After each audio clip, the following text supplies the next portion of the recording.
Beyond beyond the comedian. அவர் நடித்த படங்கள் அவ்வளோ அற்புதமாக இருக்கும். 5 நிமிஷம் வந்தாலும் சரி, 50 நிமிஷம் வந்தாலும் சரி, காமெடிக்கு பஞ்சம் இல்லை அப்படின்னு சொல்லலாம்.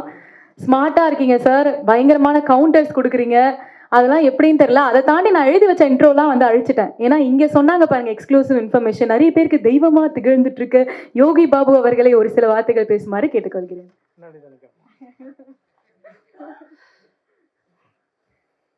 எல்லாருக்கும் வணக்கம். இந்த படத்தில் வாய்ப்பு எனக்கு கொடுத்ததுக்கு முதல்ல ப்ரொடியூசர் ரமேஷ் சார், உங்களுக்கு நான் ரொம்ப நன்றி தெரிவிச்சுக்கிறேன். அப்புறம் Hotstar Pradeep sir, Jagan sir, Naren sir, எல்லாருக்குமே நான் நன்றி தெரிவிச்சுக்கிறேன். சுரேஷ் சங்கையா வந்து எனக்கு காக்காமட்டிலேருந்து பழக்கம், அசிஸ்டன்ட் டைரக்டர்லேருந்து அவங்க பழக்கம் எனக்கு ஒரு. அப்போது இப்போ சொன்ன மாதிரி கடாயன் கருணை படம் வந்து சுரேஷ் சங்கையா முதல்ல எனக்கு தான் கதை சொன்னார் அந்த படத்தை. அப்போ நாம் கொஞ்சம் பயந்தோம், ஏன்னா சரி நம்ம காமெடினா போயிட்டுருக்கோம் அதில் அப்படின்னு. ஆனால் நல்ல கதை அப்படின்னு. அதில் ஒரு கேரக்டர் சொன்னாப்புல, அதாவது பண்ணலாம். நான் அந்த டைமில் கூப்பிடும்போது என்னால் போக முடியாமல் போயிடுச்சு, சில இடங்கள் கமிட்மெண்ட்டில். அது ட்ராப் ஆனதுனால நான் அதில் நடிக்க முடியாதனால ஒரு வேளை சுரேஷ் சங்கையா என்னை வச்சு ஹீரோவை பண்ணணும்னு முடிவு பண்ணது எனக்கு வந்து பெரிய பாக்கியம் நினைக்கிறேன். ரொம்ப லைவான டைரக்டர். நான் மணிகண்டன் சார் அப்பப்போ சொல்லுவார், காக்காமட்ட டைரக்டர் அப்பப்போ சொல்லுவார், அவன்கிட்ட நிறைய விஷயம் லைவாக நிறைய சொல்லுவான் யோகி பாபு அப்படின்னாப்புல. கடைசியாக நாங்கள் ஷூட்டிங் பண்ணிகிட்டு இருக்கும்போது ஒரு முறை எல்லாம் இந்த ஆர்டிஸ்ட்டுங்க, நிறைய நான் ஆர்டிஸ்ட்டுங்க எல்லாரையும் வந்து உட்கார வச்சு டிராக்டர்லேருந்து தள்ளிட்டு இருக்கான். நான் அப்போ சும்மா ஜென்ரலாக பேசிட்டுருவேன், என்னப்பா பண்ணிகிட்ருக்கான்னு பார்த்தா டிராக்டர்லேருந்து எல்லோரும் கீழே வந்துட்டான்.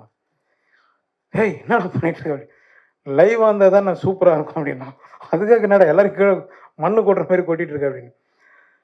எல்லா விஷயமும் லைவாக பண்ணி ஒரு விஷயமும் இந்த படத்தை பெரிய அளவில் கொண்டு வந்தது சுரேஷ் சங்கையா. ஷார்ட் எடுத்துன்னே இருப்போம், கேமராமேன் வந்து சார் வந்து ஃப்ரேம் செட் பண்ணுற கேப்பில் அண்ணா இன்னொரு கதை இருக்குண்ணே அப்படின்னு. என்னப்பா அப்படின்னு, இதே முடியல போடணும் அப்படின்னு, கேளு அப்படின்னு. அந்த 17 நிமிஷத்தில் ஒரு கதை சொல்லியிருக்காப்புல என்கிட்ட.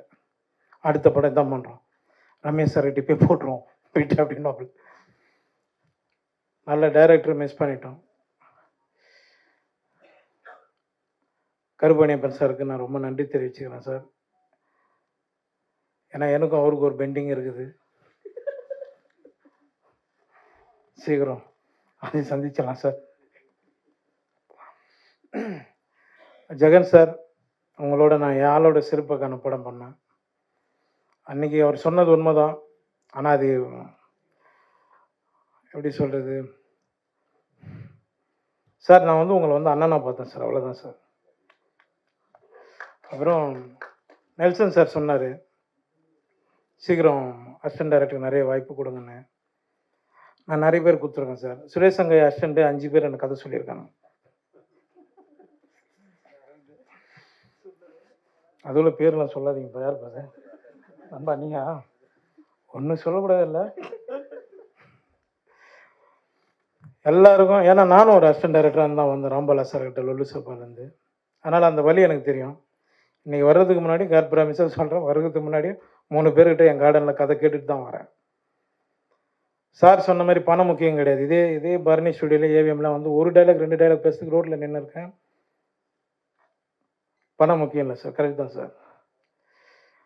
மேடை ஏறி சாமி இல்லைன்னு சொல்கிறத விட, ஆமாம் சார், அப்படி பார்த்தோன்னா நம்மளால் இஎம்ஐ கட்டவே முடியாது சார். ஊறப்பட்ட பிரச்சனை இருக்குது.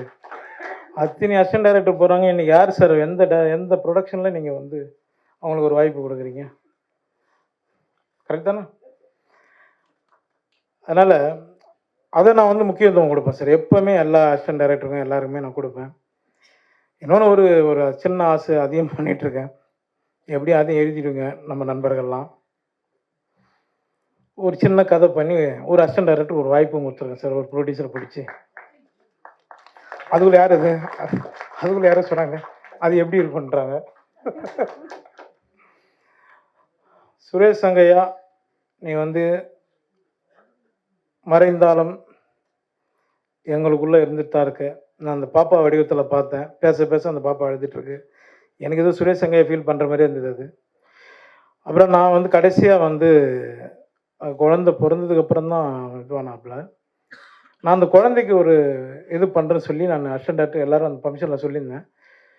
இப்போ அதை நான் பண்ணி ஆகணும். ஏன்னா அவங்கள மேடம் இப்போ தான் பார்க்குறேன் அவங்க ஒய்ஃப் நேரில். அது உங்கள் முன்னாடியே நான் பண்ணிடலான்னு இருக்கேன். பண்ணலாமா சொல்லுங்கள்.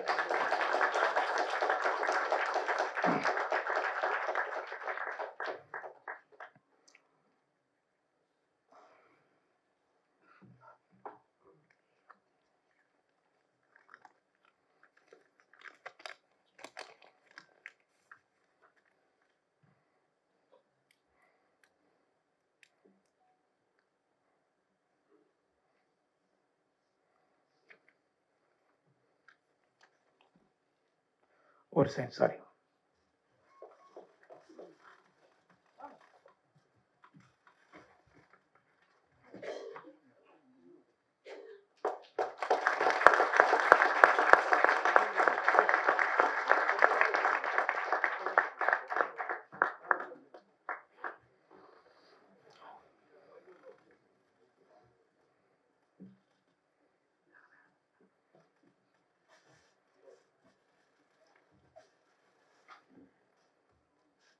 ஒன்றும் இல்லைங்க, அவ்வளோதாங்க. வாங்க, யார் வேணாலும் வாங்க, நான் படம் பண்ணுறேன்.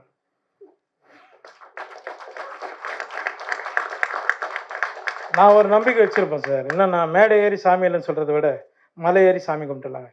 நான் வணங்குற முருகனை நம்பி இந்த படம் வெற்றி அடைய எல்லோரும் வேண்டிய. Thank you. Thank you so much sir. நீங்கள் கொடுக்குற அன்பும் அன்பளிப்பும் தான் வந்து இன்னி வரைக்கும் இந்த உயரத்துக்கு உங்களை கொண்டு போயிருக்க எங்கள் எல்லாரையும் சந்தோஷப்படுத்துது அப்படின்னு நினைக்கிறேன். சில வார்த்தைகள் பிகாஸ் பாக்ஸ் ஆஃபீஸ் ஸ்டுடியோ எல்லாருக்குமே தெரியும். குக் வித் கோமாளி அப்படின்ற ஒரு பிரம்மாண்டமான ஷோ வந்து இன்னைக்கு நிறைய டேலண்ட்ஸை சினிமா இண்டஸ்ட்ரிக்கும் சரி டெலிவிஷன் இண்டஸ்ட்ரிக்கும் கொடுத்துட்ருக்காங்க. அந்த மாதிரி இன்னும் நிறைய டேலண்ட்ஸை